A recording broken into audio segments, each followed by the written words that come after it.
You realize that these doomsayers have been saying different shit over the decades? When my parents were kids, they were told that the refrigerants that were being used was going to cause a second ice age. Didn't happen.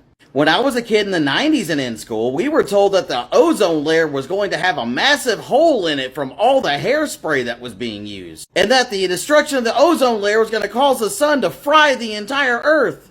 And then the ozone layer just repaired itself, as the Earth does. And then the doomsayers like AOC come out and claim that the Earth is going to be completely destroyed by 2030. I can promise you 8 years from now, the Earth will still be here and everything will still be operating just as it is now. Stop believing what all these doomsayers say. They only want your money. Okay, so yeah, there's a lot to dunk on here in this video, but instead I actually want to take time to unpack and discuss some of the points this TikToker raises. First, he talks about the hole in the ozone. And yeah, we all grew up hearing about the ozone and how hairspray was affecting it. But the only reason we don't talk about it as much is because there were drastic measures taken to protect it. Back in 1987, an internationally collaborative treaty called the Montreal Protocol banned the use of CFCs in an effort to stop the catastrophic damage that could afflict the ozone. The global agreement proposed to protect the ozone layer by completely phasing out the production of things like CFCs that were the things depleting it. The UN estimates coal has shrunk between 1 and 3% per decade since this Montreal Protocol, and since 2000, trends have shown recovery. And in 2019, the ozone hole was the smallest it has been since it was discovered. Global sea levels have been rising over the past century, and the rate has increased in recent decades. The Earth is truly a miraculous place, and it has a great capacity to adjust and heal, as this TikToker points out. So while he's right that we'll probably still be okay in 2030, we absolutely cannot take these next few years for granted. I'm willing to bet if you check their investments, it's going to be mostly in renewable energy sources. And I wonder just how much money they stand to make if everyone started actually investing in renewable energy sources.